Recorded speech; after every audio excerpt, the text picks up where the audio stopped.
படிப்பறிவே இருக்கக்கூடாது என்று சொன்ன அந்த சனாதனத்தில் இருந்து வந்த ஒரு அம்பேத்கர்னால் தான், அந்த ஒரு அரசியலமைப்பு சட்டத்தினால் தான் ஒட்டுமொத்த இந்தியாவும் இன்றைக்கு பாதுகாக்கப்படுகிறது. போராட்டம் ஒன்றாலே முன்னேறும் மக்கள் கூட்டமே, போராட்டம் இல்லாமல் வராது.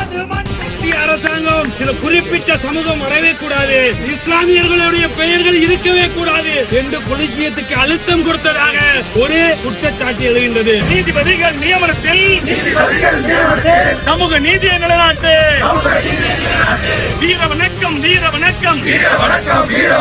சமூக நீதி காவலர்கள், புரட்சியாளர் அம்பேத்கர், தந்தை பெரியார்,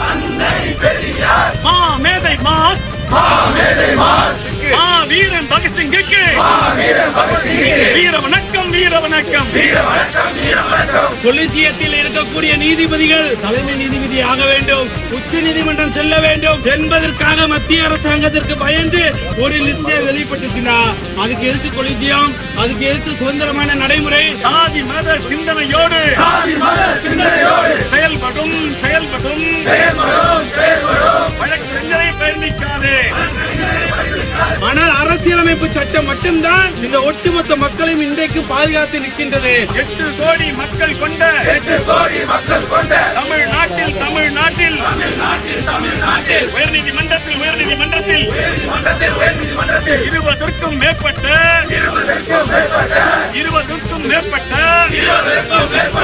காலி இடங்கள். ஒரு குறிப்பிட்ட சமூகத்தை சார்ந்த வழக்கறிஞர்கள்லாம் அந்த பதிவுல பதிவு போடுறாங்க. என்ன அப்படிங்கன்னா, நீதித்துறையை நீங்கள் மோசடியாக்க விரும்புகிறீர்களா, இங்க இடஒதுக்கீடு கேட்கிறீங்களா, இது மெரிட்ல தான் வரணும் அப்படின்னு சொல்லிட்டு 10வது தலைமுறை வழக்கறிஞர்கள் யாரை பார்த்து கேள்வி கேட்கிறாங்கன்னா, முதல் தலைமுறை வழக்கறிஞர்களை பார்த்து பயப்படுறாங்க. ஏன் பயப்படுறாங்கன்னா, இந்த பிறப்பால் படிப்பறிவே இருக்கக்கூடாது என்று சொன்ன அந்த சனாதனத்தில் இருந்து வந்த ஒரு அம்பேத்கர்னால் தான், அந்த ஒரு அரசியலமைப்பு சட்டத்தினால் தான் ஒட்டுமொத்த இந்தியாவும் இன்றைக்கு பாதுகாக்கப்படுகிறது. தேர்தல் ஆணையம் கபலீகரமாக்கப்பட்டது, ஈடி கபலீகரமாக்கப்பட்டது, இன்றைக்கு இருக்கக்கூடிய இந்தியாவின் எல்லா துறைகளும் கபலீகரமாக்கப்பட்டது. ஆனால் அரசியலமைப்பு சட்டம் மட்டும்தான் இந்த ஒட்டுமொத்த மக்களையும் இன்றைக்கு பாதுகாத்து நிற்கின்றது. அது முதல் தலைமுறையினுடைய ஒருவருடைய சிந்தனையில் பிறந்த அந்த அரசியலமைப்பு சட்டம். அதே மாதிரி இன்றைக்கு பல்வேறு நீதிபதிகள் இங்கே பணியாற்றி இருக்கிறார்கள். சிறுபான்மை சமுதாயத்தை, அதே மாதிரி பழங்குடியின சமுதாயம், எஸ்சி சமுதாயம், இப்படி எல்லா பெண்கள் சமுதாயம் என்று எல்லாரும் சிறப்பான தீர்ப்புகளை இந்த தேசத்திற்கு வழங்கி இருக்கிறார்கள். இங்க கேட்கக்கூடிய ஒரே ஒரு கேள்வி என்னன்னா, இன்றைக்கு இந்த கொலிஜியல் சிஸ்டத்தை தூக்கிட்டு நேரடியாக நாங்கள் நீதிபதிகளை நியமிக்க போறோம், அதற்கு ஒரு மசோதாவை தாக்கல் செய்ய போகிறோம் என்று கூக்குரல் விட்டுக் கொண்டிருக்கின்றார்கள். அப்படி ஒரு நிலையில் தான் இன்றைக்கு கொலிஜியம் இருக்கிறது. கொலிஜியம் யாருடைய பேச்சு கேட்குது? சுதந்திரமா இயங்குதா? ஏற்கனவே ஒரு லிஸ்ட் போச்சு.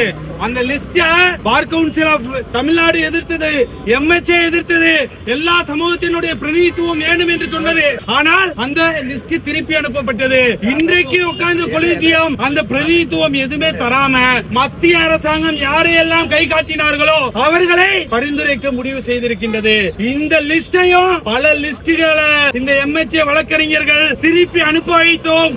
அதே போன்று இந்த பட்டியலையும் திருப்பி அனுப்பப்படும் வரை நாம் போராட வேண்டும். அதில் ஒரு தகவல் என்னன்னா, மத்திய அரசாங்கம் சில குறிப்பிட்ட சமூகம் வரவே கூடாது, இஸ்லாமியர்களுடைய பெயர்கள் இருக்கவே கூடாது என்று கொலிஜியத்துக்கு அழுத்தம் கொடுத்ததாக ஒரு குற்றச்சாட்டு எழுகின்றது. கொலிஜியத்தில் இருக்கக்கூடிய நீதிபதிகள் தலைமை நீதிபதி ஆக வேண்டும், உச்ச நீதிமன்றம் செல்ல வேண்டும் என்பதற்காக மத்திய அரசாங்கத்திற்கு பயந்து ஒரு லிஸ்டே வெளிப்பட்டுச்சுன்னா அதுக்கு எதுக்கு கொலிஜியம், அதுக்கு எதுக்கு சுதந்திரமான நடைமுறை? ஆனால் அந்த கொலிஜியம் சிஸ்டம் சுதந்திரமாகவும் நீதி பரிபாலனத்துக்கு உட்பட்டதாகவும் செயல்பட வேண்டும். அப்படிப்பட்ட கொலிஜியத்தை உருவாக்கும் வரை வழக்கறிஞர்கள் நாம் போராட வேண்டும் என்று கேட்டுக்கொண்டு வாய்ப்பளித்ததற்கு நன்றி கூறி விடைபெறுகிறேன்.